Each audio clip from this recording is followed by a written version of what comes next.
Bond analysis of the bond angle. इसमें bond angles में बात करूं तो सबसे पहले पॉइंट्स को ये देखना जरूरी है। नॉर्मली पहले ये सोचो कि बॉन्ड एंगल होता क्या है हमारा। Just a second.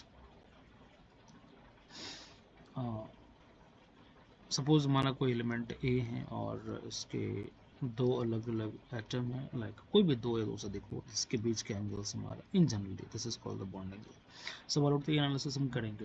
इसके एनालिसिस करने के लिए हम सबसे पहला एनालिसिस ये करते हैं इसका हाइब्रिडाइजेशन क्या है। तो सबसे पहला स्टेप से क्या आप ये स्टेप बाय स्टेप सीक्वेंस, सबसे पहला स्टेप आप हाइब्रिडाइजेशन चेक करेंगे। यदि हाइब्रिडाइजेशन से पता नहीं चला तो आप चेक करेंगे इसके लोन पेयर को। लोन पेयर को उससे पता नहीं चला तो फिर आप चेक करेंगे लोन पेयर के बाद इसके इलेक्ट्रोनेगेटिविटी। इलेक्ट्रोनेगेटिविटी में दो स्टेप्स होगा।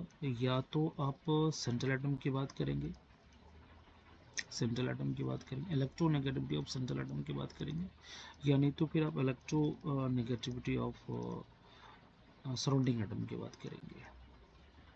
ठीक है, सवाल उठता है कि हाउ वी चेक देम, है ना, स्टेप बाय स्टेप। तो हाइब्रिडाइजेशन में इन जनरली मैं बोलूँ तो sp की बॉन्ड एंगल ज़्यादा होती है sp2 से, और sp2 की बॉन्ड एंगल ज़्यादा होती है sp3 से।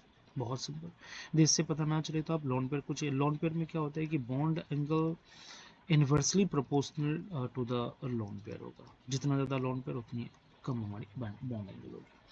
ठीक है, यदि जैसे मैंने बोला कि लोन पेयर से यदि पता ना चले फिर आप क्या चेक करेंगे। तो लोन पेयर के बाद आप चेक कर सकते हैं इलेक्ट्रोनेगेटिविटी सेंट्रल एटम की। मतलब यहाँ पे सराउंडिंग एटम आपको सेम मिलेगा। Just wait, let me change the colour.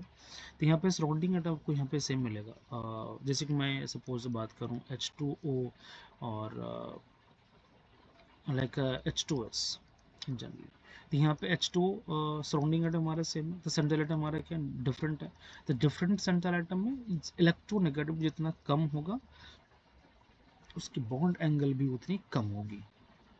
तो यहाँ पे कहते हैं सेंट्रल एटम में electronegative directly proportional to the हमारा बॉन्ड एंगल होगा।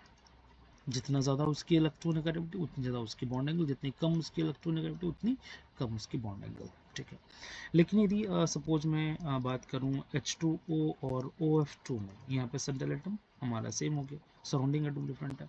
तो सराउंडिंग एटम में इलेक्ट्रोनेगेटिविटी बेसिस पे एनालिसिस करें तो जितनी ज़्यादा इलेक्ट्रोनेगेटिविटी उतनी कम बॉन्ड एंगल, तो यहाँ पे inversely proportional to the bond angle होगा, है ना। तो ये हमारा इसकी बॉन्ड एंगल ज़्यादा है। बहुत बेसिक कॉन्सेप्ट है। यदि इन रूल के साथ में आप पूरे किसी भी मॉलिक्यूल्स की बॉन्ड एंगल की एनालिसिस करेंगे आपको आंसर्स गारंटेड आएंगे। और यदि कहीं भी दिक्कत हो तो आप मुझे ज़रूर कमेंट कीजिए। One second I will help you कि how to handle them. Okay, यदि एक्सप्लेनेशन अच्छा लगा हो, ये सीक्वेंस अच्छा लगा हो तो must be like and subscribe. Thank you and thank you so much.